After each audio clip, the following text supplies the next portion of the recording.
Oh, why is my bit rate so bad? Anyway, good morning everyone. We are heading down Soi 6 right now. About to go down to the beach. Sorry. I'm doing some adjustments. Alright, we should be good. Right. So we are heading down to the Pattaya Beach to check out, the setup for all the countdown stuff. And after that, I'm thinking of going out for lunch. So yeah, we're gonna be just streaming a bit, short one today. Anyway, as you can see, I think all the bars are currently, trying to get open. The girls are still not in right now, so all the bars down here.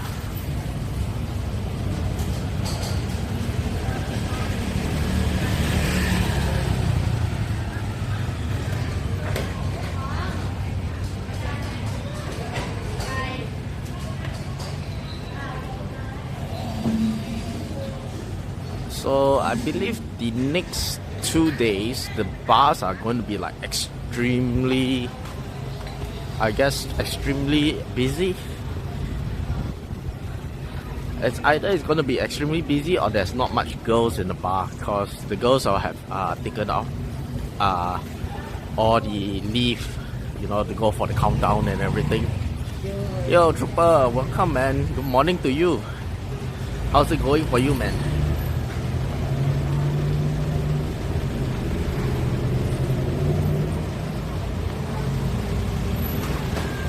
Yeah, last few days, I kind of have like, let me see, today is Saturday. I have like 5 more days. Then I'll be back in Singapore then.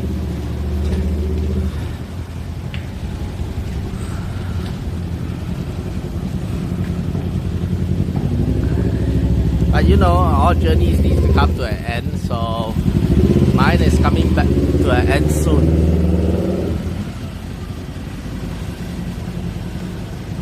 I might be streaming at one of the bars tonight, but it'll probably be on Kick,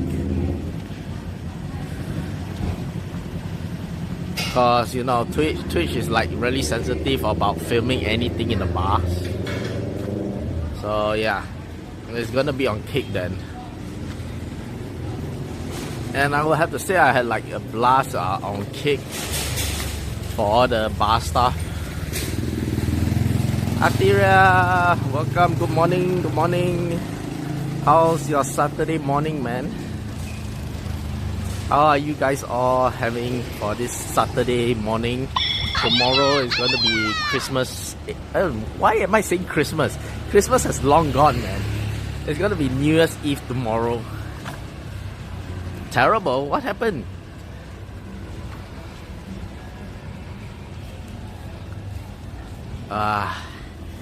Man, I really need to get the Osmo, man. My walking is like horrible.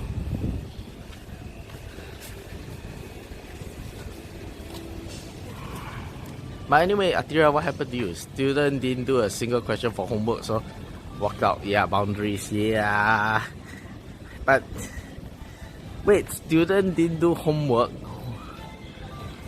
What homework did they not do? Apparently balloons are still getting burst right now. I mean, it's the new year, right? Are you still having classes right now?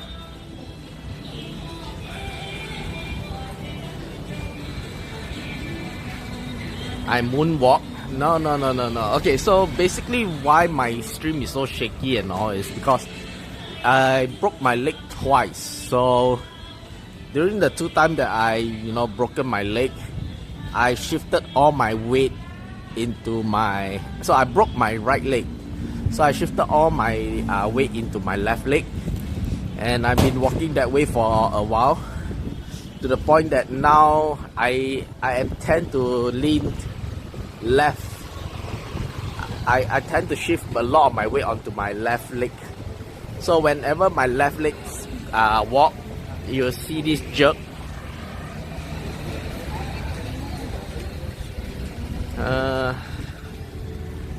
So yeah, my left leg is causing like a jerk every time I am walking. So you see like that small little jerking effect when I'm walking down on the stream.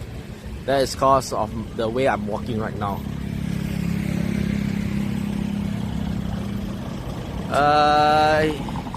They had situational writing essay to complete and a poem to annotate. Well, his mother expects him to do 4 hours of class every week. Damn! Not even a break during like the year end. That's one hell of a Spartan effect, man. I asked for a compromise that he only has to do 2 hours of class and spend the other 2 hours doing his own work. Here a break 20 to 27. Yeah, I guess then that would become of like, you know, give and take. Hold on, I need to tie my shoelace.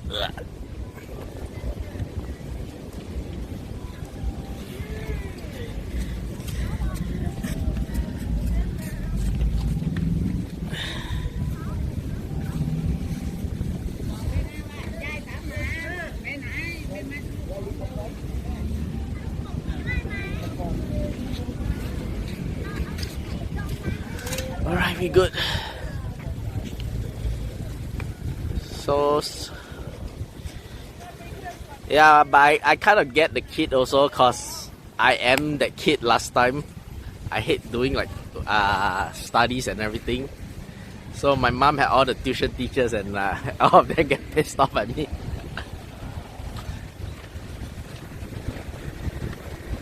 He's been slacking and I have to deal with just bad feelings whenever I hit to his class. Yeah, I get it. I used to be that kid, man. Well, the mom still expects you to do your job because she's paying you, right, at the end of the day. So yeah, parents like, you know, think that they can just throw all the money at the tuition teacher and then expect the tuition teacher to, you know, deal with everything. Yeah, but I get you, man. But I was in that kid's position before. I was that horrible kid. I'm not gonna lie, I was like really horrible during then. It got to the point that my mom just gave up. Like, yeah, do whatever you want, no more tuition teacher.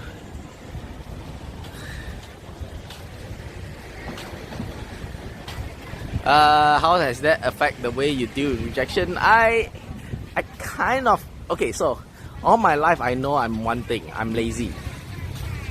So I kind of developed my skills around being lazy. Like, you know, my university, we don't really study until the last minute.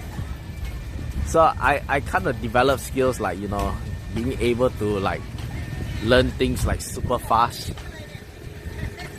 So it all depends on how you are going to develop your skills and talents if you want to be lazy. Cause trust me, I'm super lazy, but I'm like, because I'm lazy, I find ways to be like, you know, super efficient in my job. Like things that people have to take like a month to do, I'll complete it in like 2 weeks, and then I'll have 2 weeks of break to slack around. Oh, all the bikinis. Bikini girls, guys. Oh, she's blocked. Yeah, all the bikinis.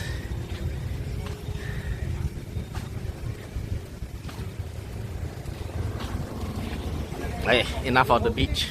That's all you get.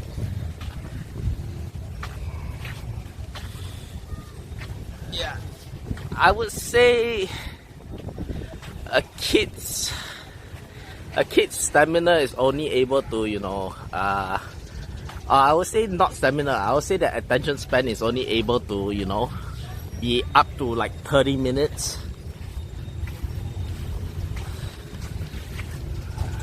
So at the end of the day, for me is that, because I have tutored some people before, like some kids, And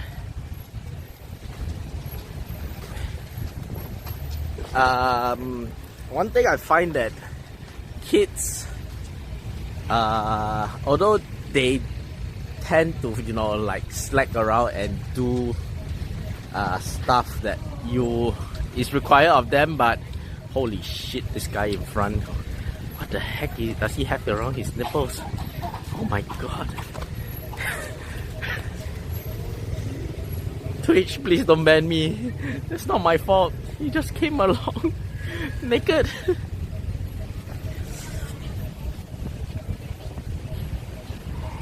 Okay, sorry, give me a moment. I need to plug in the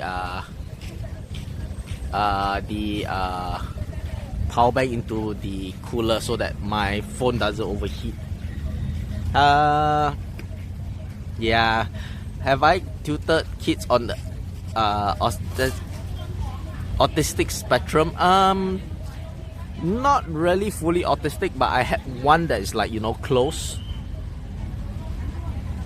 IRL streaming risk.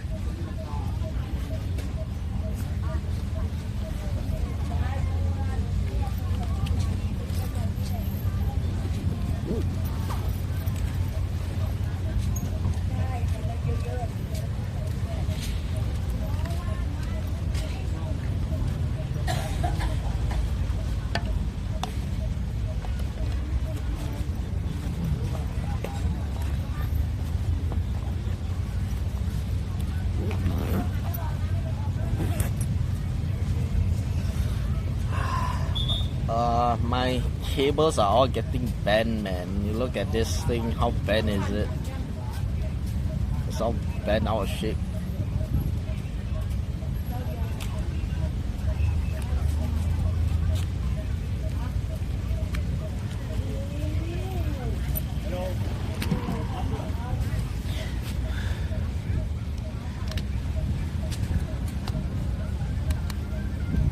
Alright, let's plug in. How's my budget holding up? My budget is gone, man. That's the reason why you see me not streaming so much, because I'm holed up in the hotel eating cup noodles and ramen. But you know, the hotel's paid for, so I'm gonna stay here all the way until the 4th.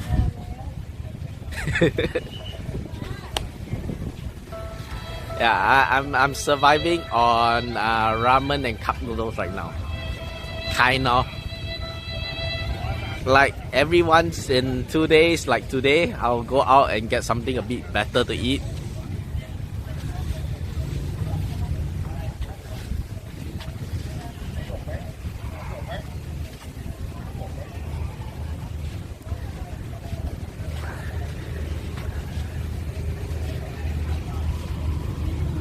How am I supposed to get across this? I guess on the road then.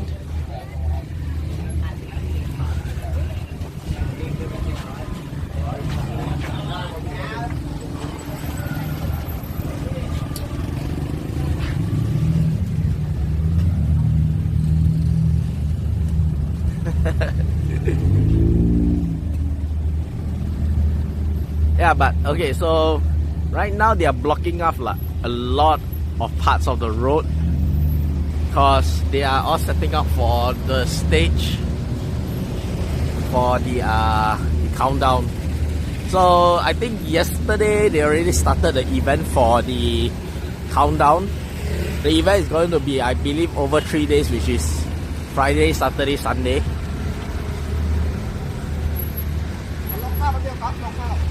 So yeah, you can see all the stage stuff all set up over here. Oops, sorry. Thank you.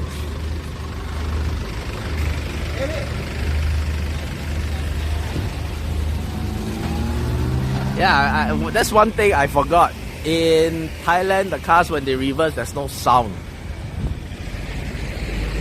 So yeah, that's one thing I need to take notice of. Because I thought the car was moving off, but apparently it was trying to reverse into the parking slot. But you know, that's Thailand. Anyway, yeah, you guys can see all the trucks parked out here. These trucks are all for the events. It's gonna be a major one, man, this countdown.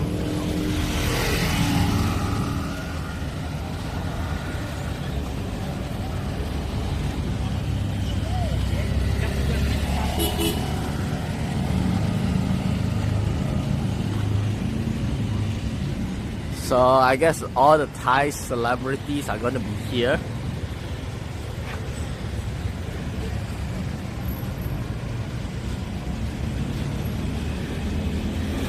Who the hell is Body Slam? Your boy TJ, Joey Boy. Anybody know any of this group?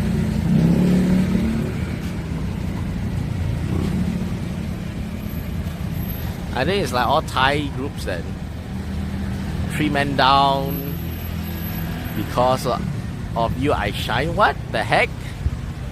A boy band called Because of You I Shine. And another boy band called Slot Machine. So it's one a hostess club and the other the casino.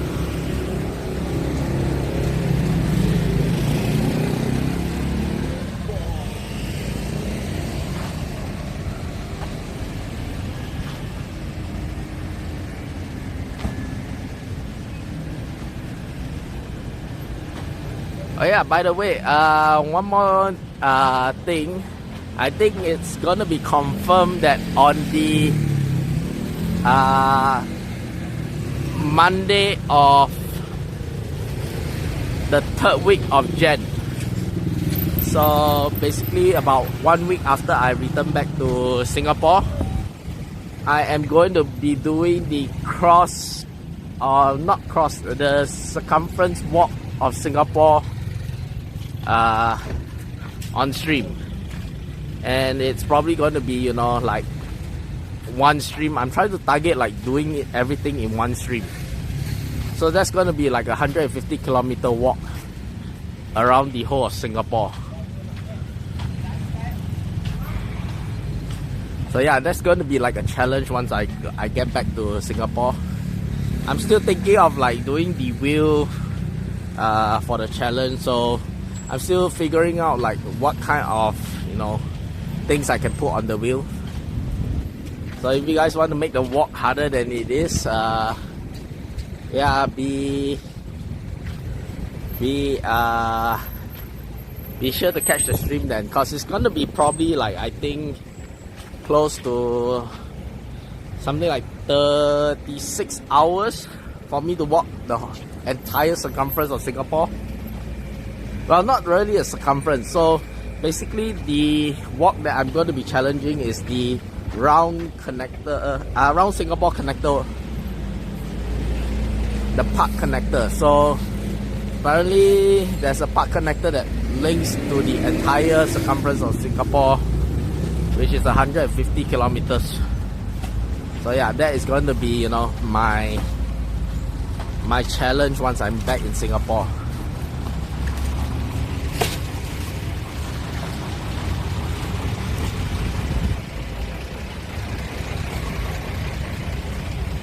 Hopefully I'm able to do it within, you know, like 36 hours to... I give myself max 40 hours. Because I think that's the maximum amount of time I can stream with my power bank. Probably lesser than 48 hours. More, somewhere, I think it's somewhere around 30 to 36 hours. So yeah, that's going to be my challenge, to finish the round of Singapore before my power banks all die. Yeah, 40 hours is pretty long. Yeah, it's going to be 150 clicks. I think I did 40 clicks in something like 6 hours.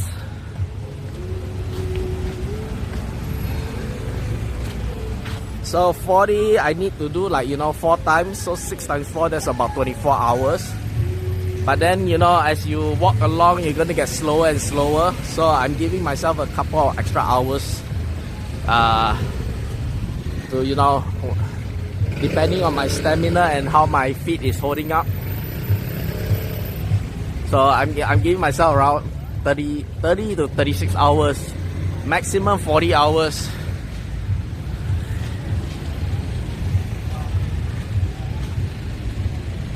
Yeah. Okay, so I'm trying to set up the geographic app, so people will be able to, you know, see where I am on the map for the stream.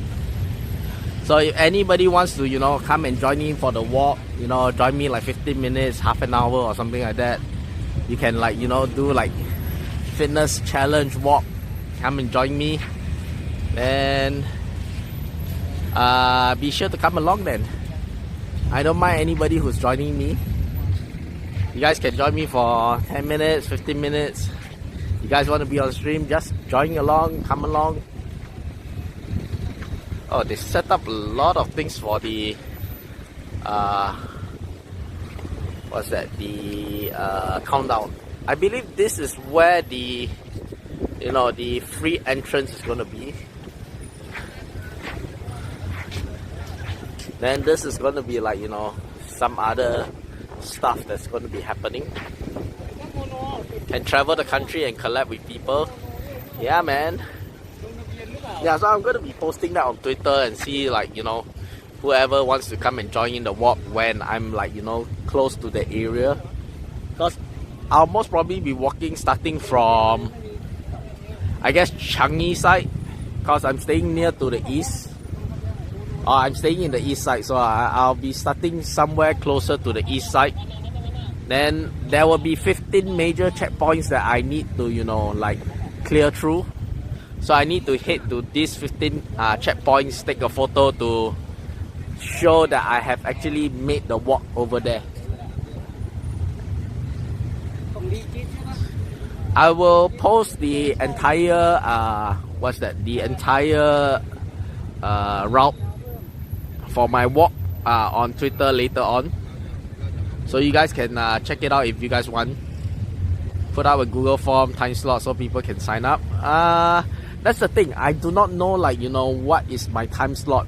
So because it could be, there could be certain things that affect it, like if it's gonna rain, if it's, you know, gonna be sunny, whether my stamina is holding out, I might be slow or something like that.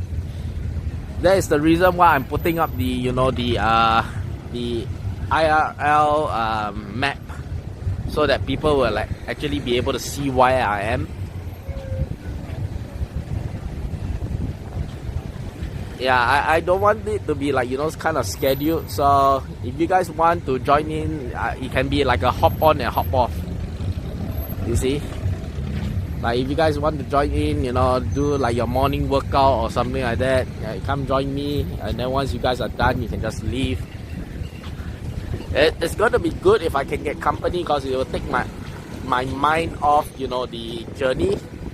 But I also don't want to kind of, like, you know, impose it on people. And another thing is that I don't want to have, like, expectations. Then I would, you know, kind of messed up if the person, like, you know, at the end of the day that is not able to join in. Then, you know, I have an expectation that I'll be having somebody together with me on the walk, and then suddenly it's not there. So it might be, like, you know, a morale dampen. It might have a morale dampening effect. So yeah, I don't want to make it hard and fast, like, you know, got a schedule and everything that people have to join me during this amount of time. So it's gonna be free and easy. Anybody who wants to join in, come along. Or anybody wants to snipe, come along. Any surprises are nice, but please don't scare me to the point that, you know, I shit my pants or something like that. Yeah, free and easy. So I'll post the routing. I will keep the map online. I'll probably, you know, put like a, you know, the map box somewhere once I can figure out how to do it. Because there's, from what I know, IRL Pro now is enabling certain apps to track your. It gives a live view of where you are. So last time the app is, because in order for the live view to, you know, be able to link to the app, it needs to give permission. But IRL Pro did not have the permission last time. So in the recent update, they had enabled the permission. So now we can use the apps to, you know, go on with the IRL's view. Calculating walking speed at 4 kilometers, probably about 5.5. Like if I'm really going, my actual speed is roughly around 5.5.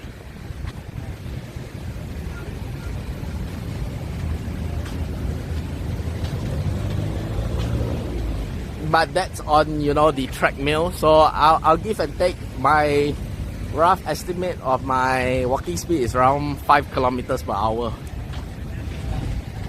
So 150 is going to take me roughly about 30 hours to do.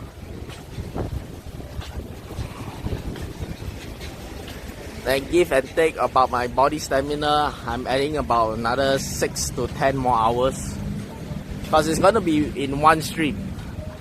I do not want to split the stream.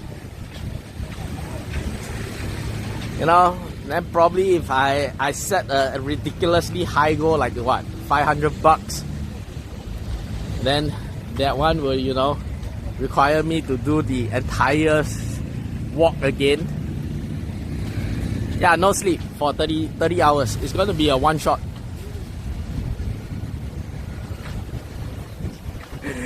So I'll probably put, like, you know, one of the goals where if somebody donates like $500 to me, I will have to do the entire walk again. Which I hopefully nobody does that, please. Once is enough.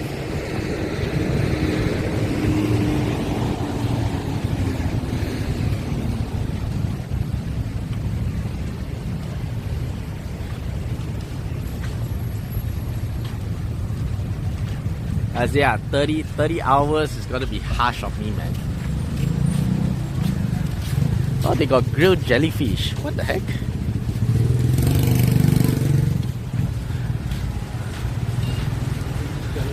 So this is Central Pattaya, which is basically Central Festival. This is like, you know, the main mall in Pattaya. Or I will say at the Pattaya beach side.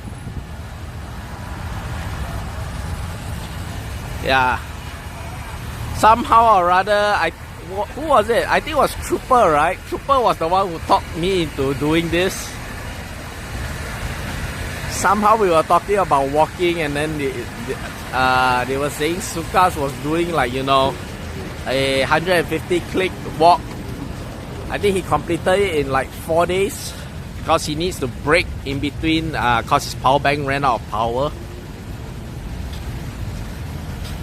So somehow the challenge became that I would do it in one stream, which I have no fucking idea how it happened that way.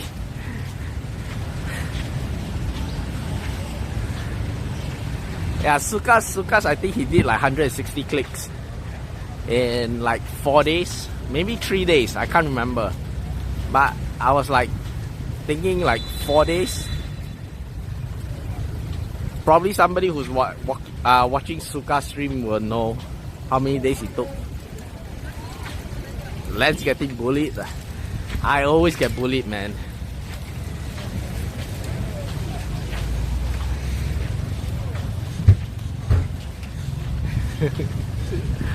Yeah, once you get bullied enough that you kind of get used to it, you're like, whatever. You know what? I mean, so what if you get bullied now these days? Bully is like, you know, kind of like, okay, this is a pinch of salt. It's me rambling on again.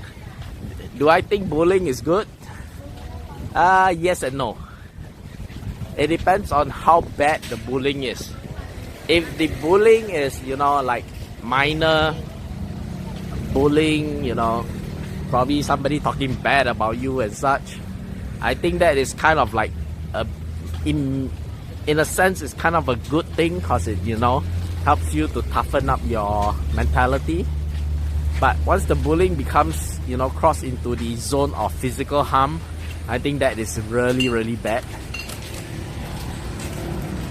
Because, you know, if you keep kids in a, you know, like rosy kind of world where, you know, they don't get any kind of disruption and everything, then they kind of tend to, you know, find things to do which may not be so good at the end of the day. I feel like that is what is happening in the US right now, where, you know, all the kids are pampered from young, so much to the point that they are so entitled right now.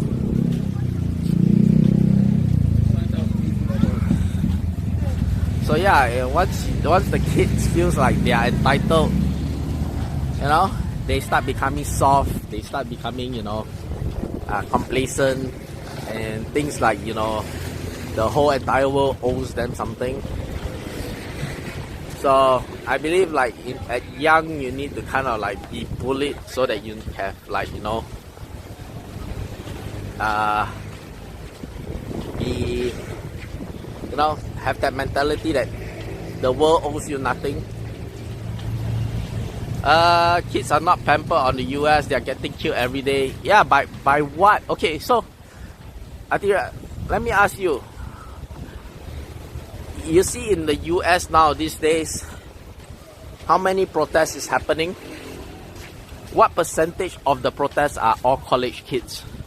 Or I should say, what percentage of the protesters are college kids? I would easily say it's like 80%. What are college kids doing at a protest when they're supposed to be in school studying?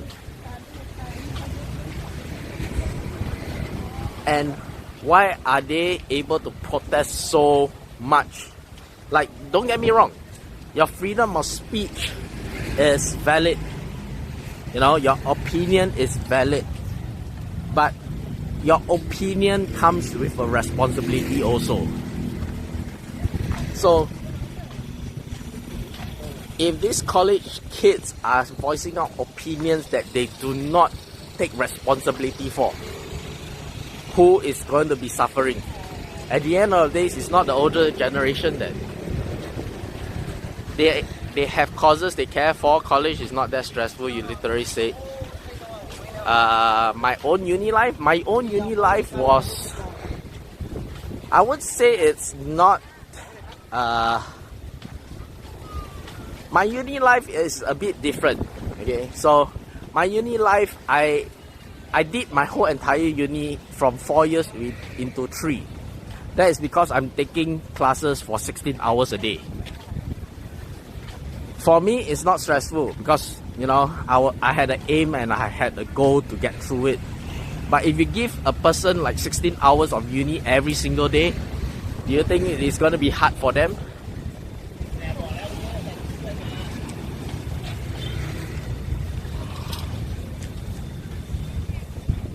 Yes, like I said, they care about the cause. But how much of the cause do they really know they are fighting for? You see, people who go out and protest last time in the past, they have an agenda, they have a, you know, they are willing to die for their ideology. These days, kids are protesting just cause they can protest. Like, very simply, people are saying that the protesters have the right to protest. No problem. Everybody is saying that if you want to protest, that means you have an ideology, you want to prove, you want your message to be heard. Right? So, when people are saying, okay, if that's the case, let's go to the table, let's talk it out, none of them were willing to go. Why? When people are saying like, look, you want your message to be heard? Right. Let's go to the table. Let's talk it out. But then, when this option is provided to them, none of them were willing to do it. All they know is to scream at the person's face and say, you are wrong, you are wrong, you are wrong.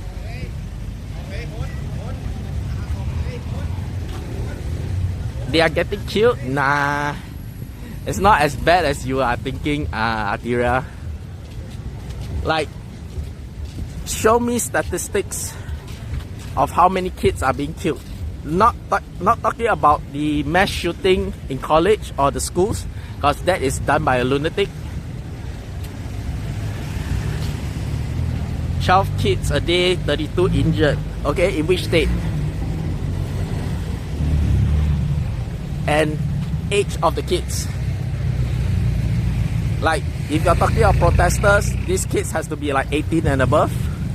Or, okay, let's give it a bit more leeway, 16 and above. So how many of these kids are, you're saying that 12 a day, 32 injured a day are 16 and above who are injured at a protest and they are killed for that?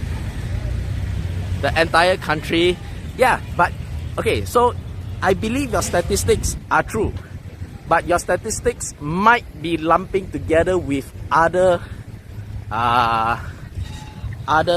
causes and effects. You see, it could not be just that they are killed because why? They are bullied into killing.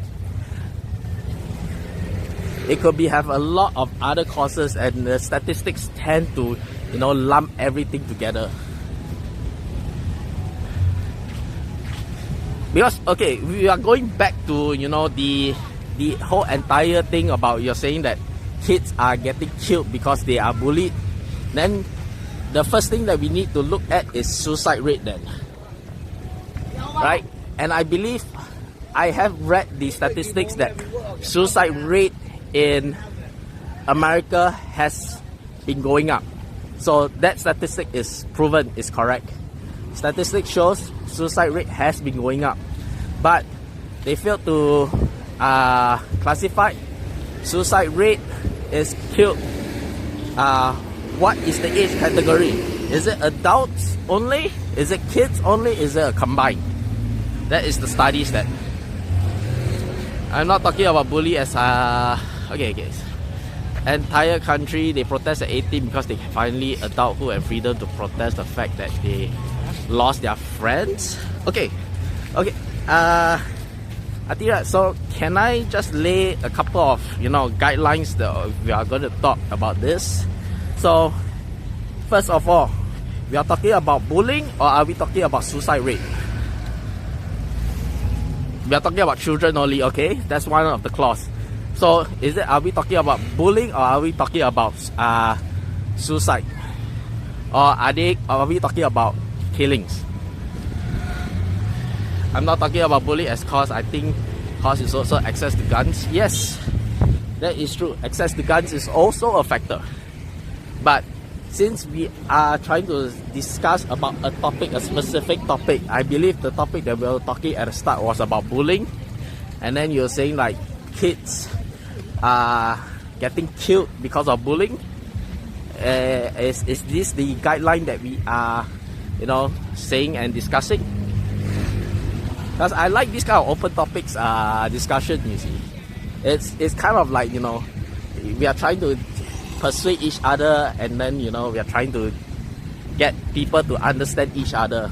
At the end of the day, if it comes to a conclusion or not, it's not really a matter, or it's not a must, but it's, you know, open dialogue that keeps, you know, people thinking about things. So in order for open dialogue to have a consistent flow, you need to kind of set the guidelines of what is the topic about. Topic about mass shooting of children that survivors are now protesting. I saying that young adults in college care about this. Okay, so we are talking about mass shooting and not bullying. We are talking about mass shooting that is caused by lunatics that have mental issues, and that is why people are protesting in the streets for this kind of things. All US kids are pampered, but that is two different cases. You see, suicide, mass killing is not about pampering. Mass killing is about the mental health of the people in United States. It has nothing to do with pampering. I'm saying pampering is because kids are being entitled to things that they take for granted right now. My assumption is that US kids are being pampered to the point that they take things for granted. They expect everything to be handed to them on a silver spoon. That is the reason why they have no issue in going out to the streets to protest for ideology that they are not willing to endorse fully. Because look at this, what's the impact of you going out there to protest? You're not in college, you're not studying, you're not finishing up your degrees and everything. At the end of the day, who suffer? Because the kids will suffer. Why? Because they still have not graduated with their education.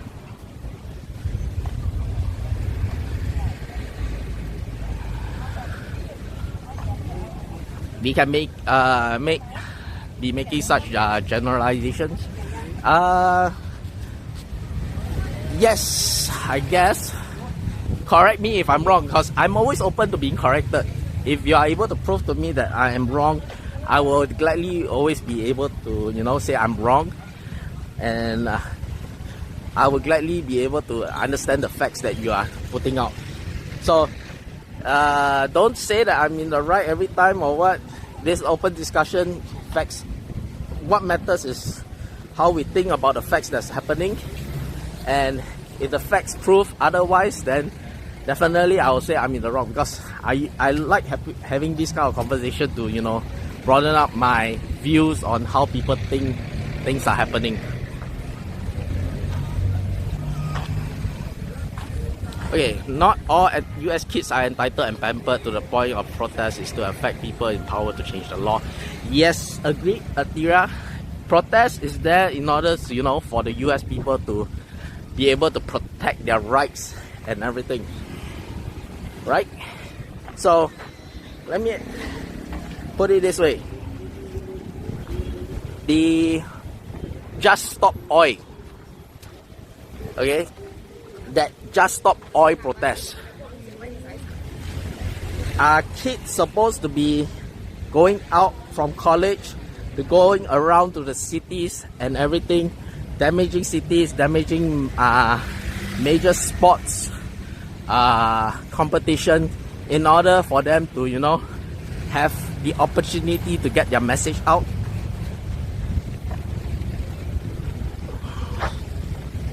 And these people are thinking that when they are doing this kind of stuff, they do not get into trouble for it. Can you accept that your perspective of US kids is biased because we see the survivor who are grown up in comfortable? Well, okay, let me see. Let me read your whole statement correctly. We can all see the ones who are homeless, killed, abused as much. Yes, I agree with that. We don't see the abused, the homeless, and the ones that are killed. That is totally true. Because why? Because cities are always trying to hide all these kind of disgusting facts, which I believe it should be much more in the open, because we can do much proper studies if we have the actual numbers and the actual facts. So don't get me wrong, that is a very legitimate reason why we should be having this kind of discussion. But my prospect that US kids is biased because we only see the survival of those. Right. Why? Because we are talking about the general population. We are not talking about the minorities.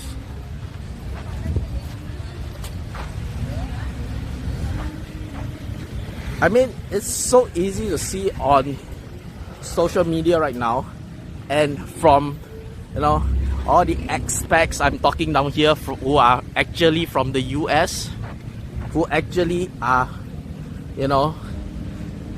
living on the ground. Even they themselves are saying that things have gone to shit so much to the point that they are trying to escape themselves. So I'm not just making a broad statement saying that it's just my own opinion. I have been talking to the expats over here and what in the world is happening in the US. So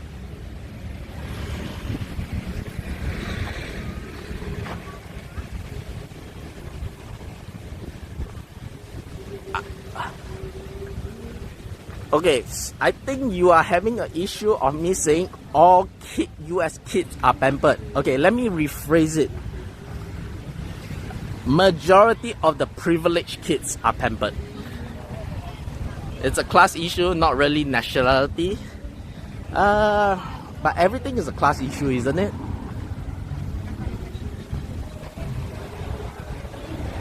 Oh, definitely. Like, if you're going to be protesting in a rightful way, definitely it's going to be legit. But the thing is that, are we protesting in a way that is, you know, not disrupting the entire nation of, how to say, you're not causing the entire nation to go on a standstill because you are trying to do a protest. You're protesting against the government. Thank you. You're protesting against that's privilege. Is like saying Milo is brown, but Milo is brown, isn't it?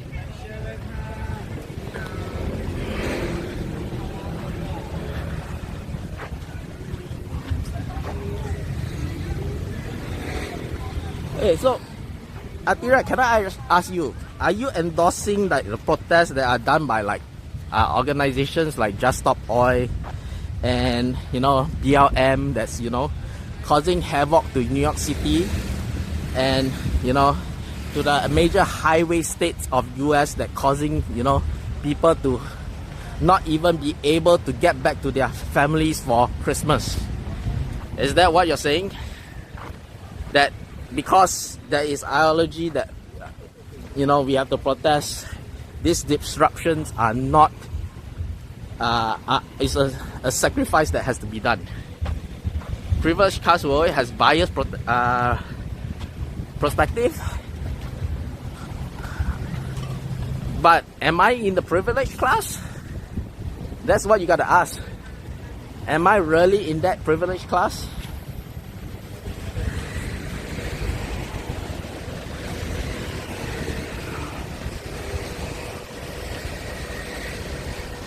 So, if I'm in the privileged class, wouldn't you also say that you're kind of in the privileged class also? Because I don't think mine and your circumstances, or at least our basic way of life, is that different.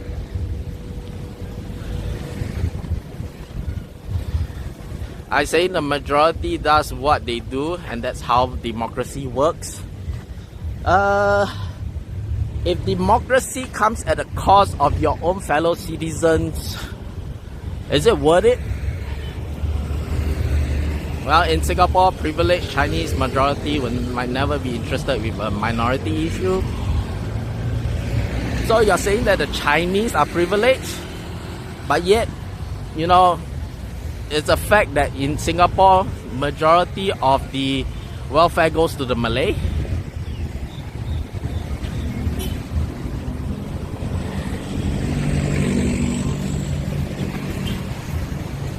Like, I'm not too sure, but do you know that in Singapore there are special organizations that are set up, you know, specially just for the Muslim, or I would say Muslim, I say Malay community, just purely for them. But correct me if I'm wrong, because it's been a while since I heard about these organizations. But I am 100% confirmed that there used to be organizations that solely help the Malays only. Yes, goes to underprivileged class. Right, that is correct. But why is it only going to the Malays then? Why isn't it going to the Chinese or, you know, to the Indians? So are they considered underprivileged but overprivileged? Sinda and Merdeka exist, yes. So we cannot be talking about privilege as, you know, what is actually privilege at the end of the day? Privilege is, you know, something that is given to somebody that is not given to other people. Is that the definition? Welfare is not a privilege, but they are a privilege because they are given to a group of people that is not given to other people. Isn't that the definition of privilege? That's not the definition? Okay, sorry, Atira, could you do me a favor? Could you pull me up the definition of privilege? Might be a good time for me to, you know, refresh my definition of privilege then.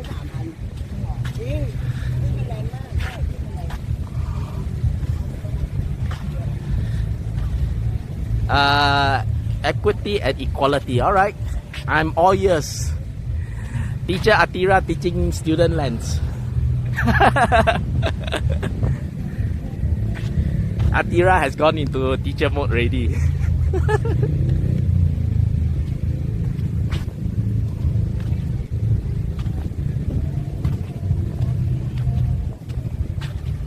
Oh, by the way, we have completed the whole entire walk of Pattaya Beach. So that's the end of Pattaya right now. I believe I am at the edge of Walking Street right now. I'm still thinking like, where can we go for food?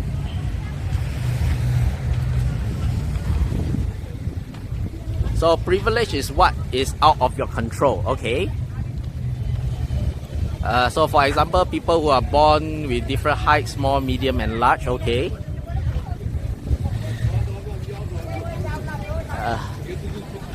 So if I am born, you know, 6 feet tall, handsome, you know, good looking, it's a privilege. And they are all trying to look over the fence again. The tall guy, easy access to the game. Wait, is that really privilege?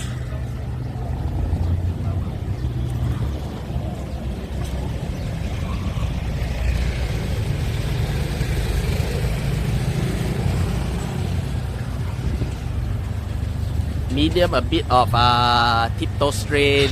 Yeah, I get your definition. Like the fence where, you know, the short, tall and medium height person is looking over the fence. Are you talking about that definition?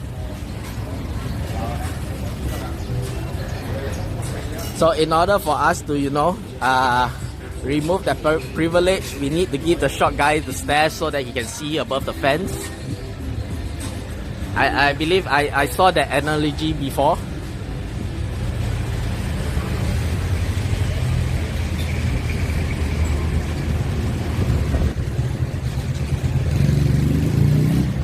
That's acknowledging everyone is born with different privilege.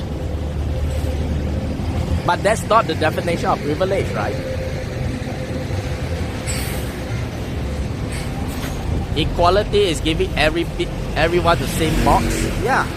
So if Sinda and Merdeka is only given to Malays, isn't that a privilege then? Oh, okay. The way you put it, that is not a privilege. That is inequality then. Right? Because it's not giving everybody the same thing.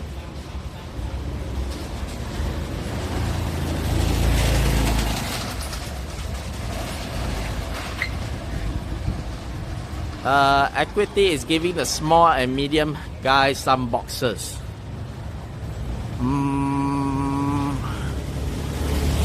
Wait, is equity and...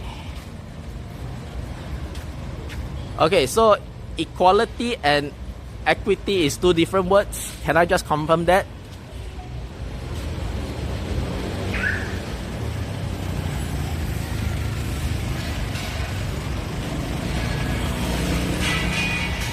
Sorry, my brain might not be functioning at 100% because I'm baking under a 30+ degrees sun right now. So my brain is kind of like overfrying also while trying to think about these things.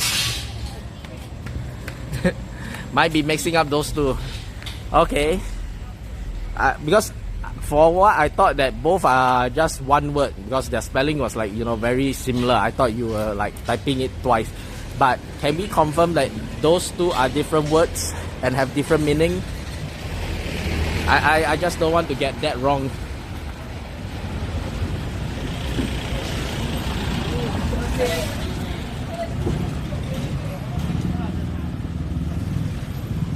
But the point is to get them level, you will need to give them the underprivileged more confirm different words and meaning. Okay, thank you for that. So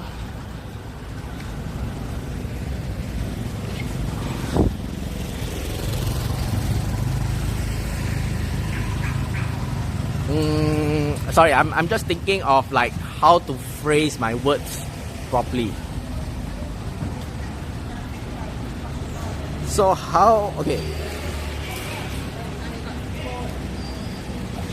So when people are talking about privilege, they are not talking about asset privilege, because that will fall under equality then. Is that how it is? So what they are talking about is not privilege but equity, equality. So Chinese saying why the Indians, Malay have extra stuff is the same as the tall guy complaining. But are you saying that the Chinese and Indian don't have underprivileged groups also? So if we are going to talk about underprivileged, then all three groups also have underprivileged. So if all three groups are underprivileged, then why is it only the Malays are having the benefit for the underprivileged then?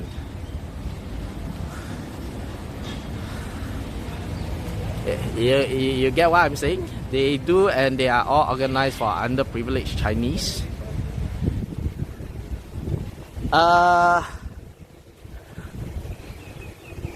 Okay, correct me if I'm wrong. I remember hearing that Merdeka and Sinda is actually subsidized by the government, or there is certain kind of subsidy by the government.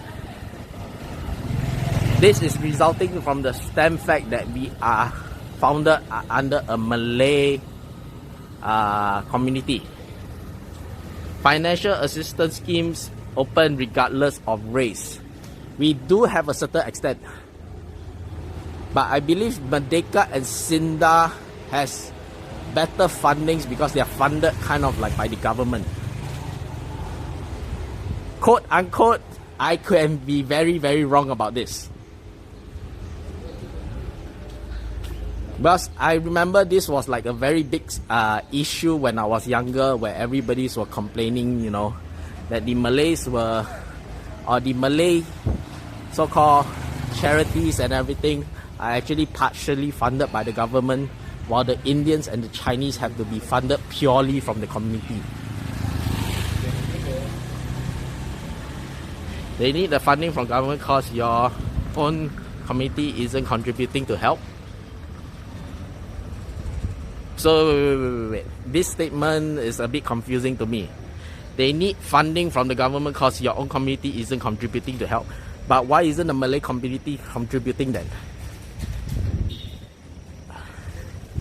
Right? If you're saying that our community is not contributing to help the Malays, but we are contributing to help our own Chinese, right? Because we don't have any funding. Isn't it? Since we do not have funding from the government, we have to contribute to our own race.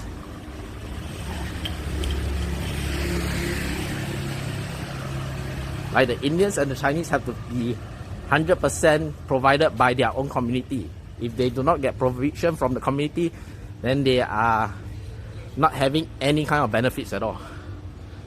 But the Malays do not have to worry about that because, you know, part of it is still coming from the government. So if part of it is coming from the government, they have like stable fundings from the government. Yes, so there are still racial bias where people contribute to their own community. That is true again, not gonna lie. That is really, really true, and it's kind of sad thing that, you know, Singapore being a melting pot of all of the races and everything, we should have by now, you know, kind of have universal financial aid to all races. I think it is better to put it that way, that regardless, because in our pledge we are saying in regardless of race, language or religion, we should be assisting every single person. More Chinese people who have extra cash to give to underprivileged Chinese, but the minorities just don't have. Well, that's your assumption then. Like, what makes you think that all the Chinese are, rich or who have extra cash? Isn't it that everybody's affected by the same, economic, that everybody's also facing like financial struggles at the same rate? Yes, I do that the allergy, no fans to the game, still has to be removed. Yeah, I agree with that. Totally agree. So, I think it's always having a misconception that, I think until now, there's this misconception that Malays are poor, Chinese are rich, Indians are, everybody's game. Well, I believe, I can't remember when was the last study being done that, checking like what is the median income of each individual race. Some people actually benefit from the product lockdown. Yeah, but the people who are benefiting from it is controlled by the government. It's not controlled by the race. So are you saying that Chinese during the lockdown has more privilege that the Chinese can go out and walk about whilst the Malays and the Indians are kept indoor? I don't think that's what's happening, right?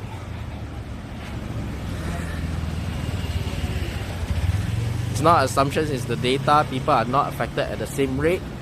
Well, people are not affected at the same rate because, it's how they control their community.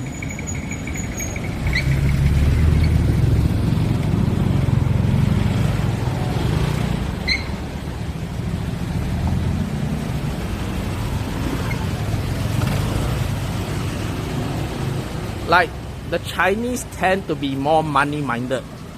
That is the reason why they are not affected that much. Malays are more about family. So they are willing to be, spend more on the family in order to protect the family and everything. It's the different ideology that, the culture has that affects also. I'm saying that it's a class issue. The people who are benefiting are industries that can work from home. That's true. The ones who are benefited the most are those who have, are able to work from home or, those essential industries. But that has nothing to do with race, right? So that is kind of like off topic then. Because what we are talking about is racial benefit. We are not talking about class. You can conflict culture, class issue. I'm saying privileged Malays can also display money-mindedness. Oh, definitely. Like with so many people, the bell curve of how population work, there's always going to be, people who are on the both sides of the spectrum. There's definitely going to be more Malays that have money-mindedness. But what we are talking about is going back to the central bell curve, which is the general population again.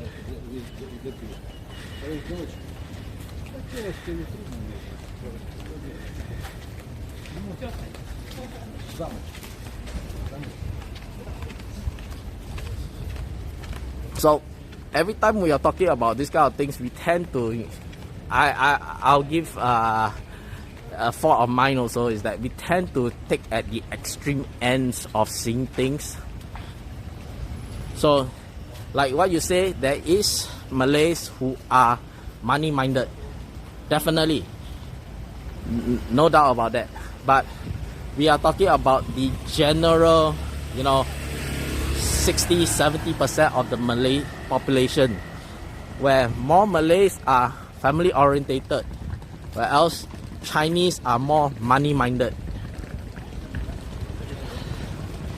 Okay, so MOE publish PSLE result data every year by race. Okay, so what is the results? Chinese community are generally more educated, and hence we assume as a race the ratio of upper class exists. Yeah, but you know, Chinese are more educated. Whose fault is that? Chinese are willing to put in, you know, the culture is to make sure that they study. Why is the Malay and the Indians not, you know, studying better than? Everybody's provided the same kind of resources, aren't they?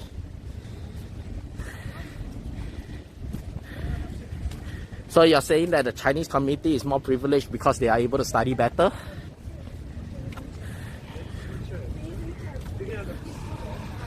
So where are the class and culture? So that's where the class and culture conflict. Could you give me more context about that? Like class and culture. Okay, I kind of get what you mean by class and culture then. But I think it's more of culture rather than class. Like culture of Chinese is money orientated. Malays are family orientated.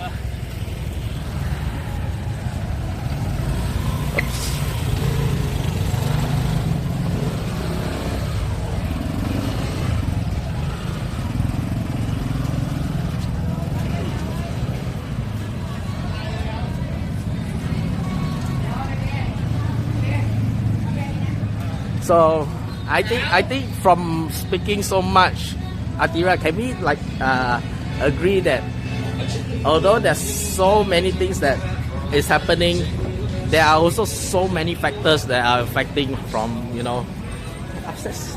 Thank you. I'm just like super hot.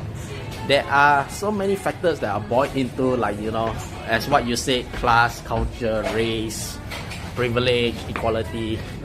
That there are so many factors that we have to take into account with. According to me, the culture of Chinese push them into the economic class. That's my point. You need to give boxes to. But the boxes are given to the Malays and the Indians, aren't they? Like they are also given the same kind of education system, isn't it? So I kind of don't get the point where you're saying that this is a class issue when everybody is having the same, you know, toolkit of education. That's why you study sociologists in university, fun times. Yeah, agree.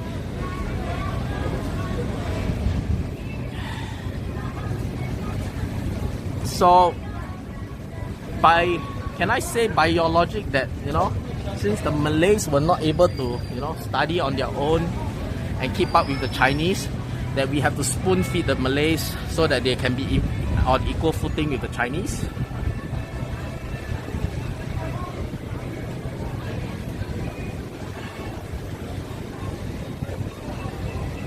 Because from what I'm understanding from your point or logic is that Chinese are able to study better, that's why they are in the upper class.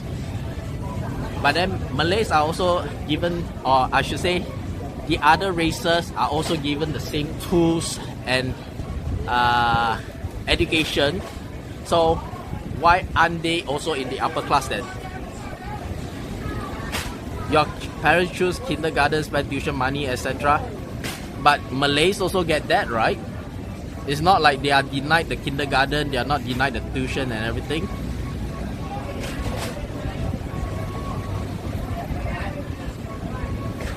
You give them the same toolkit, but there are other outside factors like tuition access.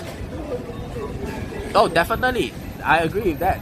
Definitely. But that should not be the main point, that the Malays as a whole general population is not able to achieve on the same level as the Chinese, right? Because we're not talking about one or two individuals, you know.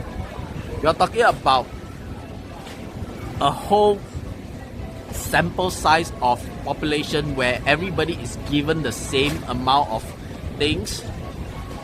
So shouldn't they also be, you know, having at least, you know, within that border ratio of having the same privileged class?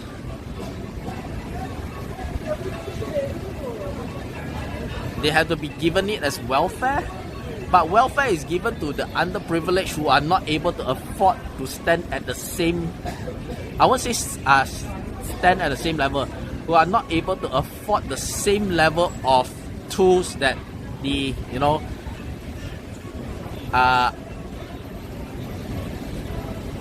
I guess at this point we call it the privileged class are having. Hi Pastor, me and Tatira were talking about different kind of things like privilege and all. So I'm getting to learn a lot of things from Atira also. Yes, I say culturally different priorities result in different classes. Yes.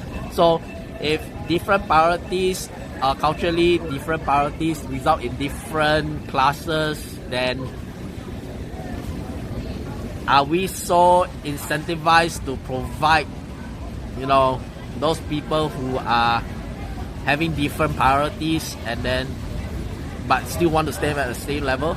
Like if you're saying that different priorities, Chinese sacrifice things in order for them to be in the so-called, you know, upper class. But then if the Malays don't want to sacrifice that much and then they still want to be in the upper class, are we supposed to, you know, incentivize them so that in the name of equality that everybody gets the same? Then what's the point of the Chinese doing, you know, so much hard work then? The Chinese can, you know, say, oh, I'll slack off since the Malays are also, you know, kind of like having the same priorities. I will focus on my other priorities, but I expect to be the same level as the Malays then. We don't force the Chinese to adopt their culture, but the culture is what makes us successful, isn't it? It is because of our culture that we are so-called, in your words, the upper class. So we are not forcing the Malays to adopt our culture, but you know, every cause or every action has an effect. So if you are not adopting the good culture from the Chinese in order to be the upper class, what makes you think that you should have the privilege or the equity to stand on the same upper class then? So we have to talk about the fence now. So no, the fence is a whole new different scenario. You see, if you want to make the fence the same analogy, you will have to make the fence lower that all three of them are able to see the field or over the fence.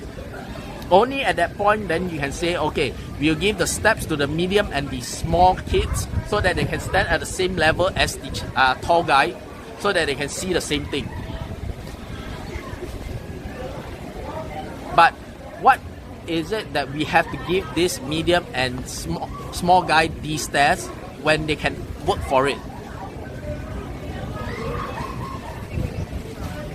That means adopting a socialist system, which, don't get me wrong, has been proven time and time again that it doesn't really work in a society. I think the biggest one was Venezuela, right? Where it's a whole socialist society.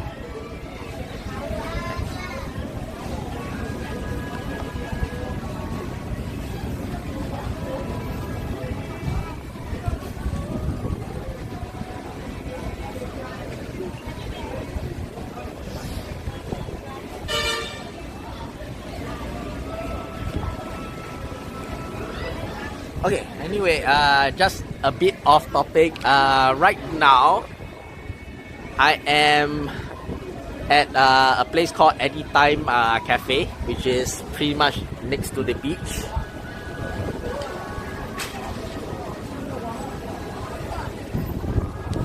So this is a good place if you are in Pattaya and you want food and you want to be next to the beach. This is actually a good place to come into actually. Alright, I think we are going back to the topic. Just because you're born into it, because the concept, yeah, Pastor is a nice view. The concept of fairness, so you're saying it's not fair that a small medium get boxes and have to work for it.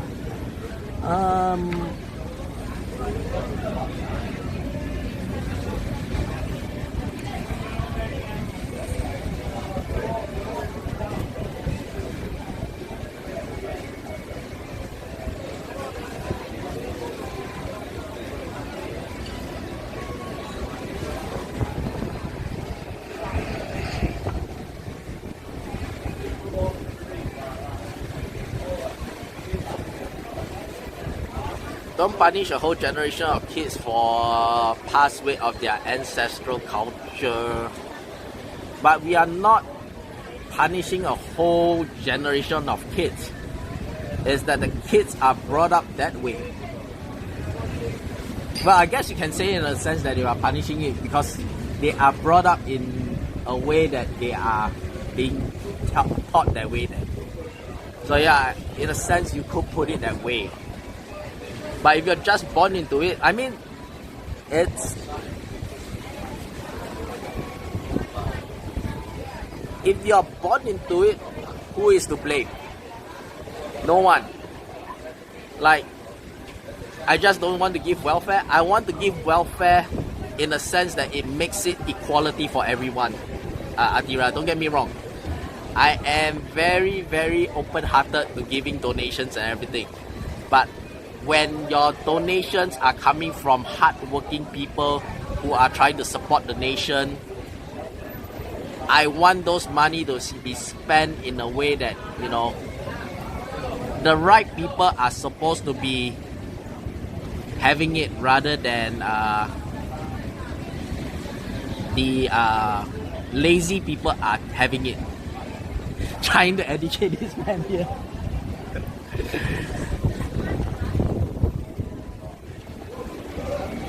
Yeah, Atira has gone into teacher vibe mode.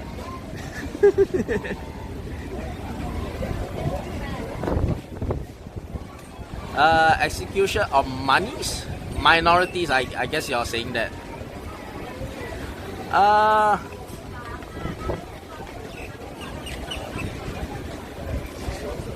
I would say execution of minorities. Wait, so you have issues with execution of... Wait, can I... No, as in money and welfare. What do you mean by execution of money? Is that not that the money should be given? Oh, I believe, correct me if I'm wrong, but from what I understand, you're saying that the process of how the money is being handled, yes, that is what I have an issue with. Because to me is that if the money are going to hard working people who are, you know, in that financial fix, but if that financial fix is able to, you know, help them get out of the their situation and is allowing them to, you know, contribute better so that they can get back into the pool and provide the whole society as a hardworking individual, I have no issue in having the welfare spent on them. I have issue on spending on lazy people who takes the welfare for granted and expect everything to be given to them. That is my major issue.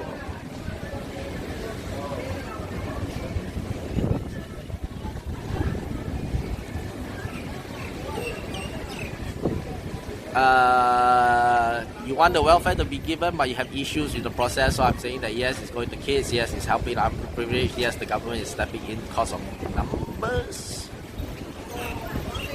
But if you're talking about numbers, I believe you're talking about the Chinese and the Malay. But isn't the numbers for that a percentage ratio? Because if you have a bigger community, you have more people to give money.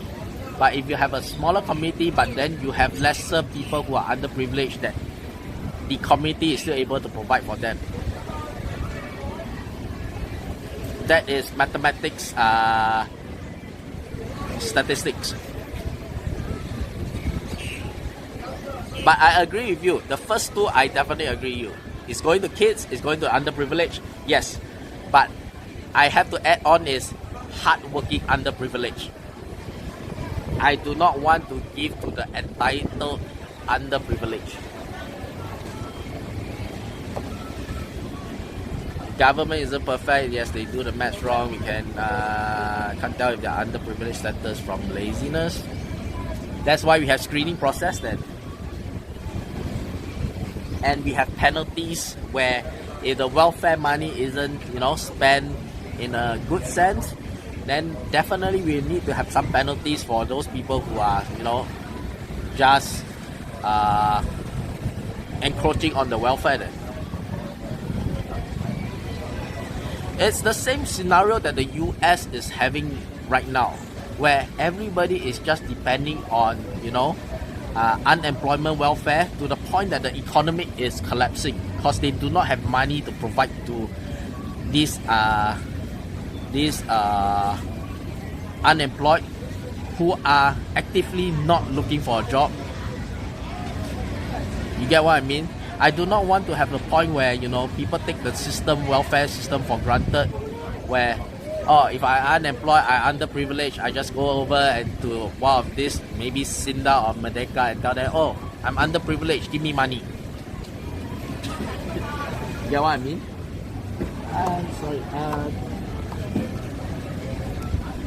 Yes. Can I get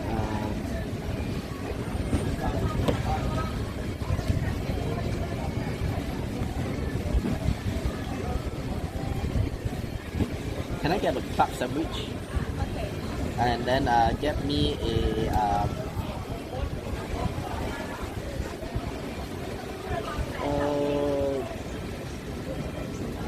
do you have a mango? Yeah, give me the mango, thanks. So we need to talk about the fence, which is that the welfare system boxes is needed to cope with the capitalism fence.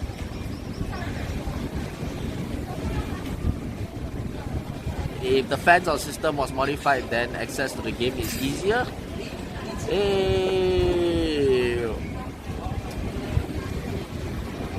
But if we are talking about capitalism, then who's going to pay for the games then? That opens a whole new ball of topic again. But okay, let's stick to the fence and the system then. If the fence or system was modified, then access to the game is easier. Definitely, it can be easier, it can be harder. It goes both ways. Because if you're talking about modification, then modification of the fence can go up higher and can go down lower. So if you want to, like in the communist way, if you want to modify the fence, they don't lower it, they increase it up so that even the tall person is not able to look at it. Actually, is that communist way? Might be wrong on that. Have to find a way around the system and the fence. So people who you find lazy and you just say that, yes, I am lazy, have to find a way around the system and the fence.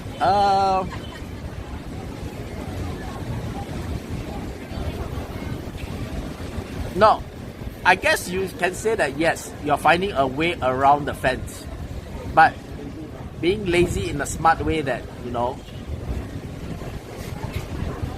rather than finding a way around the fence, a lazy person would try to figure out a way to see from the fence area rather than going around the fence, because he's too lazy to go around the fence. So instead of, going around the fence, he might, buy a binoculars or a lens. That's a lazy person. He finds a way to do things to the minimum amount required. So if you're saying that a lazy person will find a way around the fence, no, he's not. He's just going to find a way. Maybe he will just see if he can form a gap in the fence and then look through it. Which in a sense is also saying that, finding a way around the fence then. A lazy person is one who will try to find the minimum amount of effort that they can put into the task. So people who have checked out and who do not want to pay the capitalism should not have welfare. Yes, I agree on that. Because the tools are given to you that, capitalism is a tool for you to be able to be successful in life yourself. But it's a harsh reality also because everybody's fighting for that piece of pie. So it goes back to a saying that everything in life is fair because everything is unfair. You get what I mean? Everything in life is so unfair to the point that it has become fair to everybody. And that goes about again that everybody has a different definition. Is the side of the bell curve. We are talking about the major, 70-80% of the people who thinks what the general definition of success. But the point of governments, if you reduce inequality, you can, like I say again, you can give them the tools, but if they are not willing or they do not have the priorities to, put the tools to the fullest potential, why are we incentivizing them when somebody else has, done the hard work to get there? It's like, let's take it like person, I don't talk about race, but let's take it as person A, person B, okay? Both of them are given a shovel to go, dig for a moat to get water from the river. Person A, spends all the hard work to go and dig all the way down to the river so that he can have water down to his place. Person B says that, I have different priorities, I want to go and do other things. At the end of the day, he doesn't get to the river, but then he expects the person A to share the water to the person B then. So, is that person A's fault or person B's fault?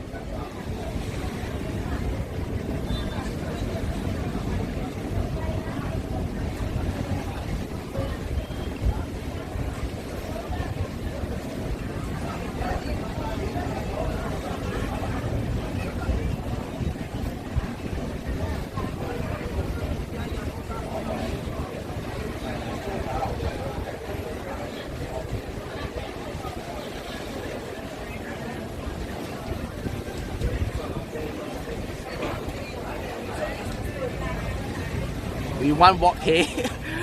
Right? What walk hay is that, man? Yeah, if they don't step on the box, then it's their fault, but you can't say that, okay, no box for you. But I would rather be having that box given to somebody else, which goes back to how the boxes are being distributed. Then I have a problem with how the boxes are distributed. So if somebody wants to stand on the box, which is the person that's hardworking, yes, definitely give him the welfare, give him the boxes. But if the person is not willing to step on the box, even if it's given to him, why are you spending resources on that guy then? In that situation, the person who contributes nothing is kicked out of society. That's the point. That's the point. But society is trying to equalize to the point that, because somebody the person A has the water given to him, and society is trying to make it that everybody has to be equal. So person A that has done all the hard work has to share the water with person B. You get what I mean? That is what I'm saying, that person B is what kids now these days are becoming. Because everything is given to them, but they are not putting it to the full use, but they are expecting more from it.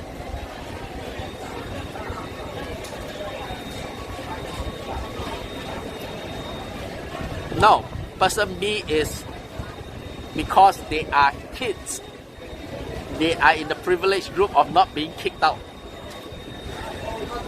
That is why you see now on TikToks that people who are graduating, who are stepping out into society right now, who have not completed their graduate, who are only able to have ideology that they are not willing to fight for, are finding so much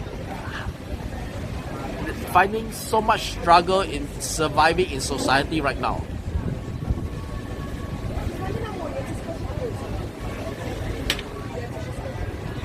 We need to kick kids out of society. I'm not saying that we need to kick kids out of society. I'm saying that we need to bring kids back to reality. Because kids are too privileged right now that they are having their heads in the clouds. But Atira is saying that kids are dying every day so that they need the privilege.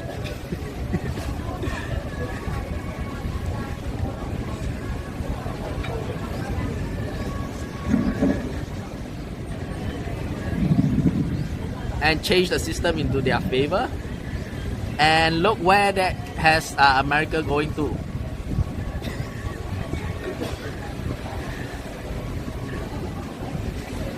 San Francisco has the number of highest shop theft right now. Major chain stores are pulling out from New York City. crime rate has spiked over 400% in the last year. US is typically showing us what is happening right now, or what is going to be happening to everybody if kids are still being taught that way.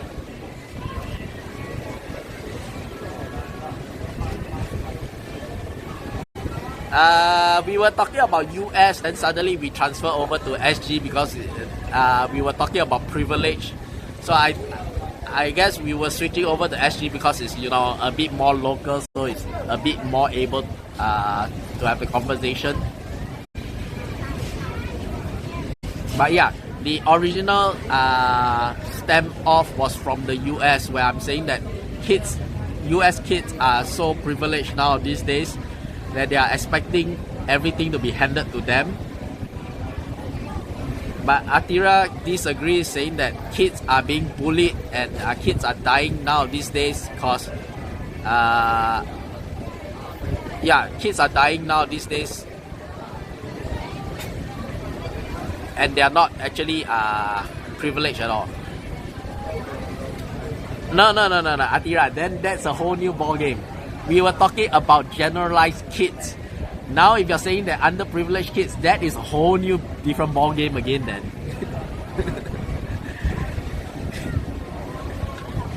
Refusing to protest the system, negotiating at higher level of law to find a compromise. Yeah, but look at the protests that is happening now these days. Which of the protests are done in a legitimate way? Let's put it that way. Just Stop Oil, the Iran and the Palestinian protests, the past one BLM, none of these protests are done in a legitimate way. Cities are getting riot, cities are getting set on fire, cities are getting shop looted. People who are not from the cities are entering the cities and robbing people blind.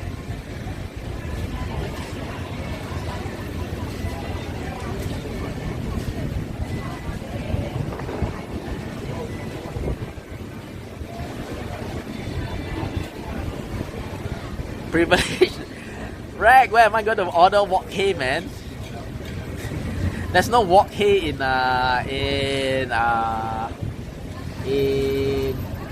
Pattaya. If I want wok hei, I need to go back to Singapore.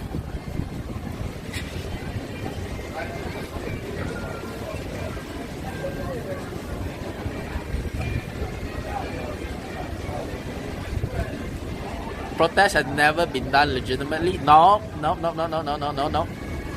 Look at Martin King Luther's protest. It was done fully legitimate. It was done basically how it is supposed to be done under the Constitution of the US law. Peaceful protest march. Right now, it is not a protest. It is a riot. It's a loot fest. So for you to say that, you know, protest has never been done legitimately is kind of putting the US law to shame then. You would expect that the founders who have founded the US the founders who have founded US will have put in place on how protests are supposed to be done.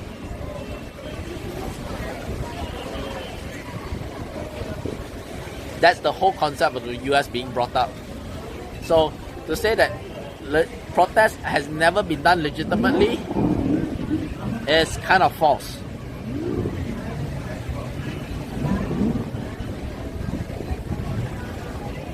So you're saying that Gandhi Priest protest was rifled with people acting out and doing bad things. Are they protesters or are they rioters then?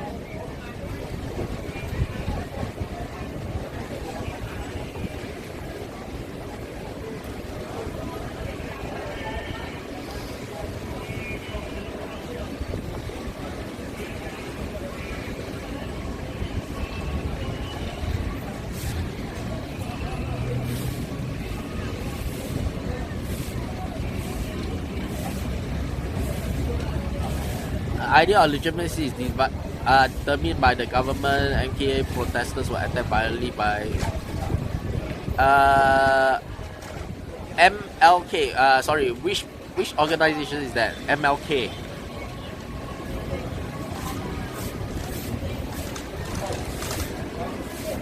I scared Gandhi wake up. I believe Gandhi is sleeping too tightly in his place right now that he doesn't even want to wake up. Martin Luther King. Yeah. Sorry.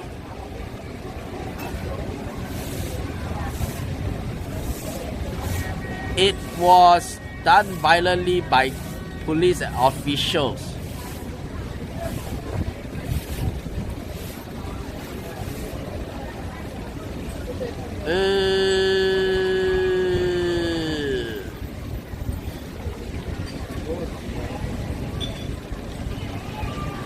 So while the majority of MLK protests was peaceful, there were provocations. Yes, correct, there were provocations. So my question goes back to those people who are causing the provocations. Are they protesters or are they rioters? So for you to be a protester is that you are, protesting, giving out, sending a message. But the moment you have started inflicting conflict, I don't think you are classified as a protester anymore. I will classify you as a rioter by then.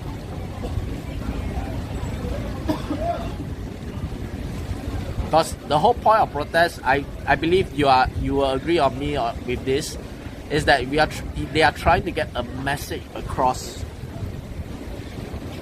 Provocation caused by riot police, I'll give it that.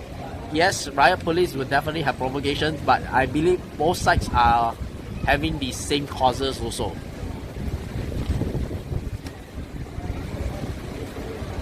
Can't blame on one side because provocation takes two hands to clap.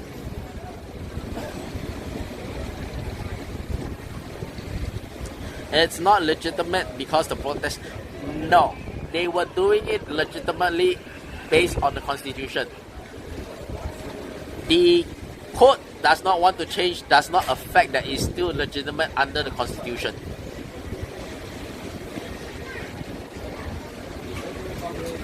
That is why constitution in the US allows for peaceful protest. If the person is protesting peacefully and is not affecting anybody, that is a legitimate protest. But the moment you start inflicting conflicts and you start inflicting harm to somebody, that is no longer called a protest, that is a riot already.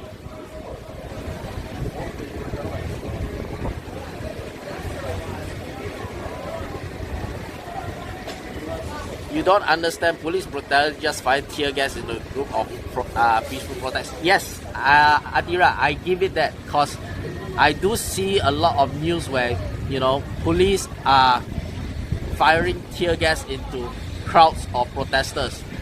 But are the protesters really peaceful at the time, or are they extremely rowdy and started throwing things at the police? Because a lot of times I'm seeing like protests that's happening, they only show that the police are throwing tear gas and everything into the crowds, but they do not show that the protesters are actually throwing bricks at the police officers before that. Look at the Little India riot. Police were trying to round out everything. Protesters were all, throwing bricks and everything at the police. The car that I was, deployed at that time was burned down to the ground. So are they protesters or are they rioters then? They were protesting in some of their people are getting into, injury. So do you classify them as protesters or do you classify them as rioters then? But don't get me wrong, the part where the police are, without any provocation, has been instructed to throw tear gas or launch tear gas grenades into the crowd is definitely not something that I endorse. 100%.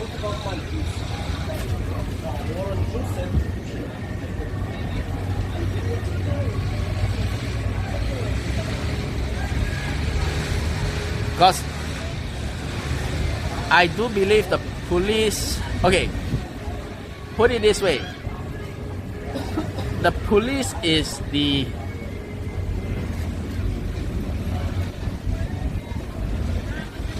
I'll put it in a very bad way, but I'll say it. The police is the dog of the government. You know, as somebody who has formerly been, you know, in the police force, the police is the dog of the government. So if the government is telling them to go and bite somebody, they will have to go and bite.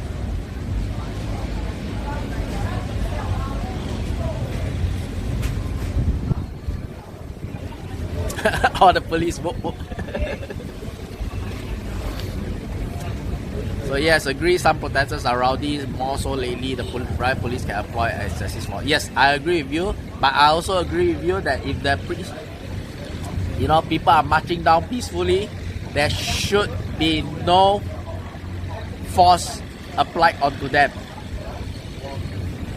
It doesn't matter what the government says, no tear gas, no excessive force should be applied to a protest that is marching peacefully. That I agree with you, 100%. Because a riot when violence is involved.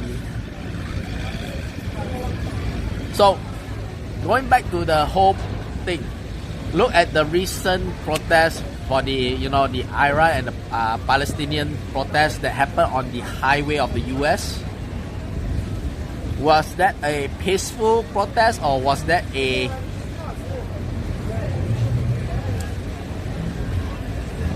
misdemeanor? Like, is that a crime or is that a legitimate protest?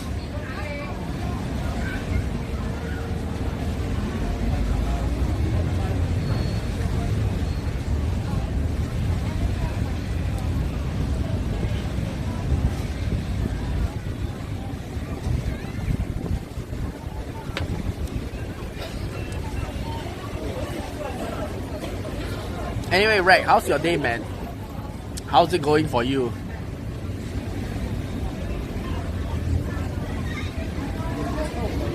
I'm saying the protesters is a riot. Just because it decided violence does not mean the cause is now and what. Oh, definitely, Atira, I agree with you. The message is still there. But I believe the message has to be deployed in a way that you get the public to be on your side rather than against it. Hungry? Rag, why don't you get... Wait, it's 2 o'clock right now, right? Oh no, like 1:30 in Singapore right now. Why aren't you getting lunch then? What I'm saying is that now these days, every single protest that I'm seeing right now has been a cause of a riot. And who are the people who are actually in that protest? Wait, is it raining over there? It's super sunny over here. Organizers of protests are hungry for attention, and in this economic sensation, sparking outrage is the easiest way. That I agree. But yeah. Anyway, Atira, thanks for joining me on this topic. I guess I do learn some things today also. Like how the whole analogy of the fans, the privilege, and how equality is, you know, being described and everything. Yeah, very nice conversation about this, definitely. So can answer why it's turning violence even though I don't approve it. Yeah. Reg is having wok hay. Yeah. Like I say, this kind of conversation, I like it is because, you know, it gets people to, you know, have different points of view, and, you know, you talk it out and see try to understand the other people's point of views and everything. I just don't like that, you know, people are saying now that even talking is a violence, which essentially cuts down on every communication there.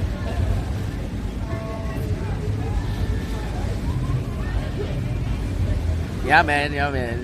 It's a good conversation. Sorry, no walk. Hey. What? How come there's no walk here anymore? Right? Did you go and complain to Grab? More like walk by.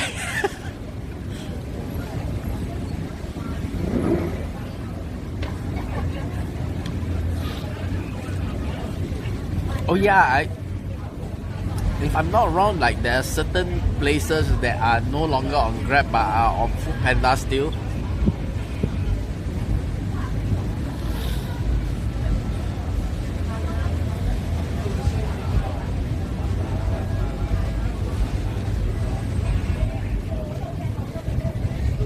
I'm thinking that when I go back, I will have to do like 30 deliveries a day.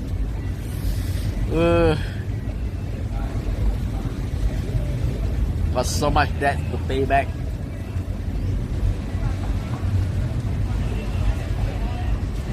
Oh yeah, once again I'm announcing, guys, on let me mark down the date then.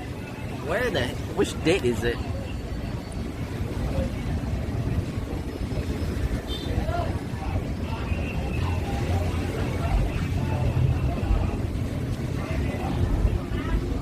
Okay, guys, I'm getting married. What the heck? Okay. On the 8th of... Do I want to make it on the 8th of Jan?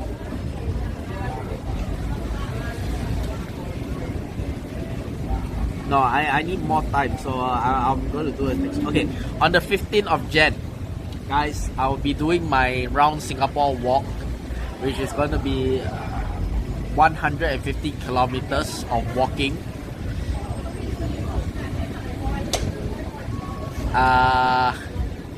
Yeah, if you guys want to join me on the walk, do feel free to hop on by.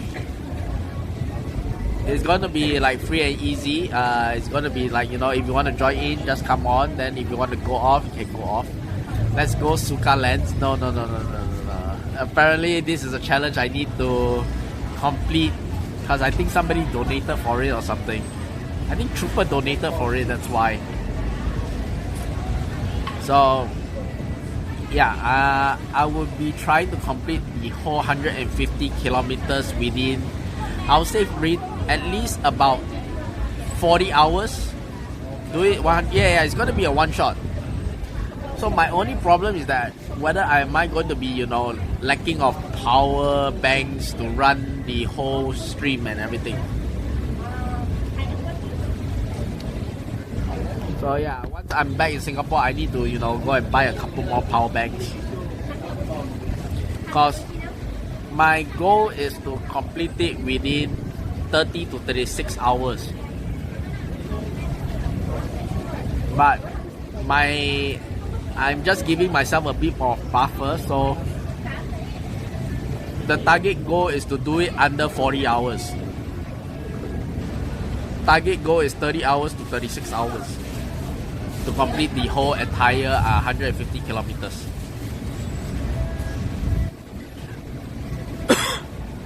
Then I will be trying to set up. Will you feel less tired if you run it through? No. It's gonna be even more tiring if I run it through. Because the path isn't flat surface. I believe like there's gonna be points where it's gonna be uphill and downhill. So I need to save my strength for all those places. There's a portion of the walk that I believe is gonna be like a swamp walk, or it's gonna be like a sky bridge walk. So yeah, I need to save my strength for all those things. So yeah, it's gonna be, I hopefully be able to complete it within 30 hours. That will mean that also I will have to eat on the go. So I need suggestions on what kind of food I can eat in one hand.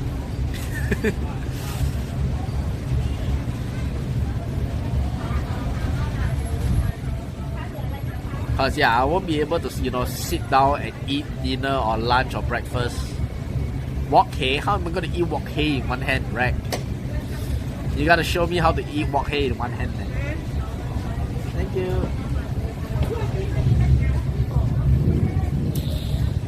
Oh guys, look at this. Look at that. That's a club sandwich, man.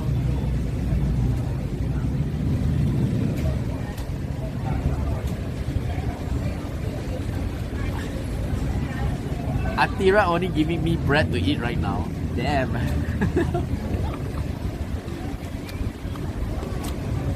Seems like I failed teacher Atira's assignment. She's now banning me from any other food other than bread. Sausage and boba.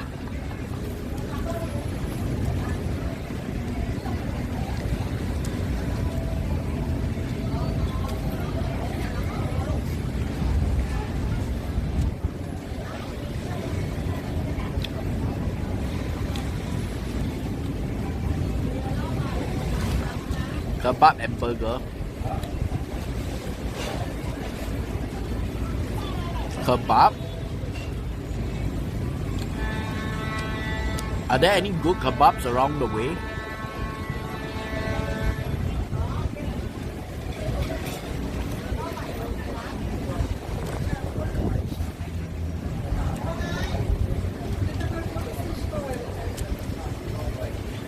Then bester if I'm slow, then they will have to wait for me, right? No, usually get stuff. Oh, isn't stuff like salad? Isn't stuff like a salad bar or something?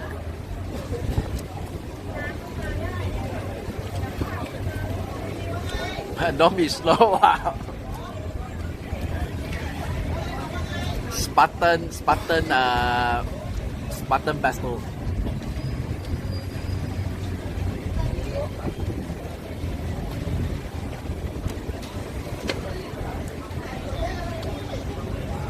Oh, I guess they don't have anybody then.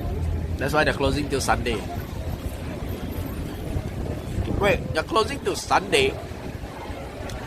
Isn't Sunday the New Year's Eve then?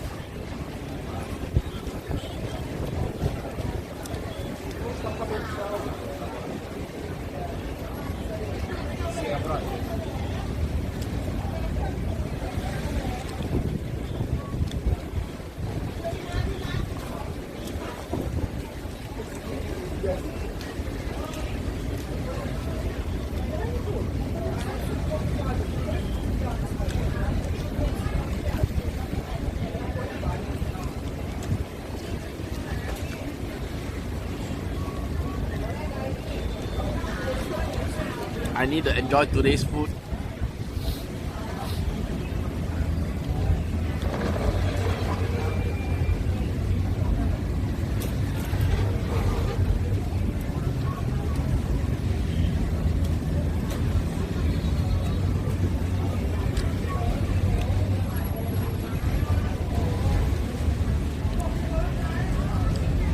Anyway, how's Singapore doing right now? Is it like raining every day?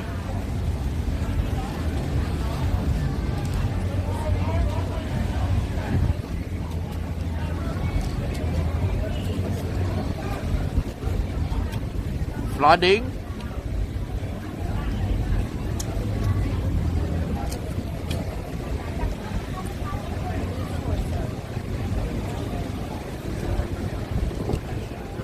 Damn, I don't know that is that good or bad for me then.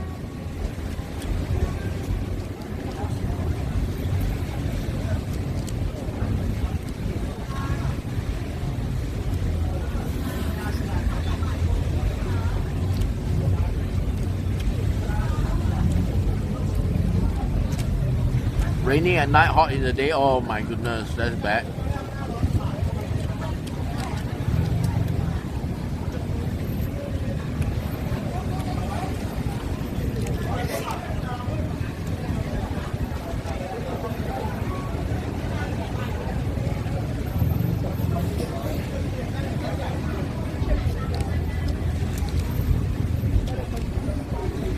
Yeah, that means I really need to go and get the bike sleeve.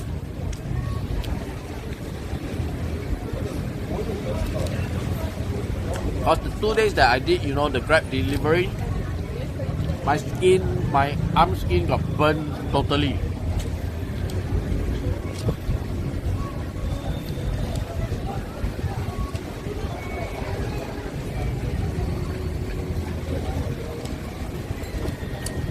Foam party?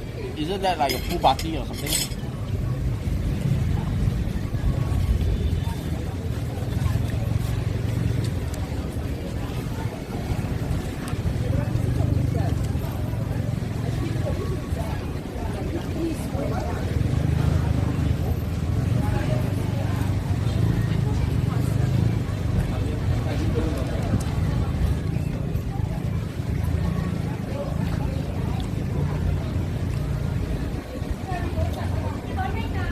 Just lurk in Twitch stream for New Year and eat pizza.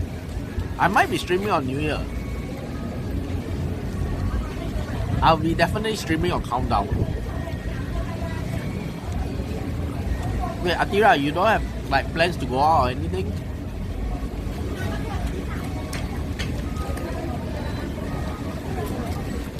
Boyfriend plans? Family plans?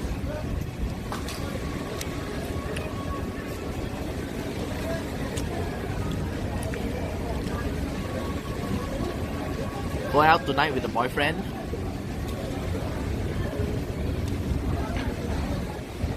Actually, that's also a smart idea because tonight won't be that crowded. It's gonna be even more crowded tomorrow. So yeah, that's kind of a smart move then.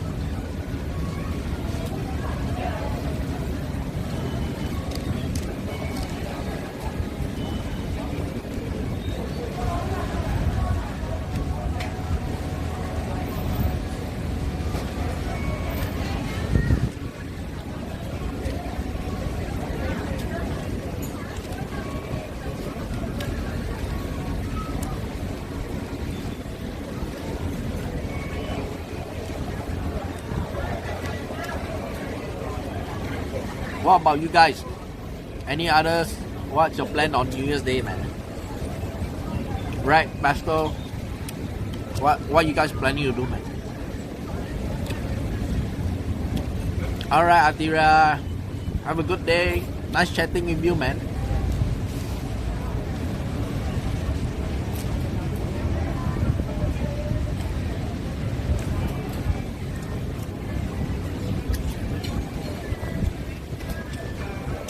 Brad going to work? Wait, today's Saturday. What you working?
Yeah, I think I'm gonna end the stream here.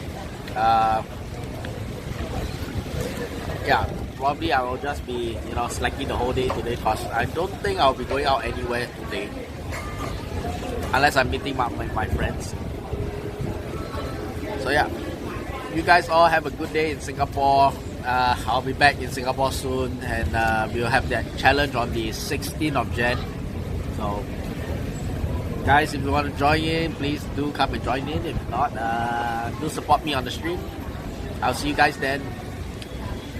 But yeah, I'll be streaming tomorrow for the countdown parade over here at the Pattaya Beach. So if the stream is able to hold out, I'll be streaming. If not, then I'll have to cancel the stream because everybody's connected to the same Cellcom tower. It's going to be overloaded. 15 or 16 is Monday. So I believe it should be on the 16th then, right? On Monday.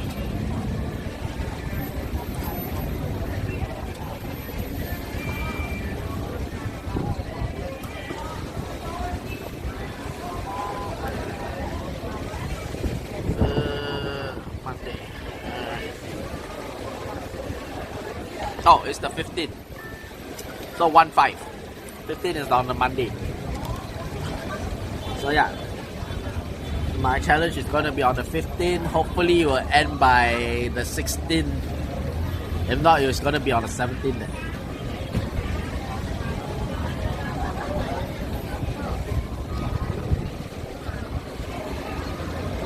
So yeah, if you guys are able to join in, please do. And I'll see you guys tomorrow if you guys are, doing the countdown stream at home or something. Until then, you guys all stay safe. Bye bye.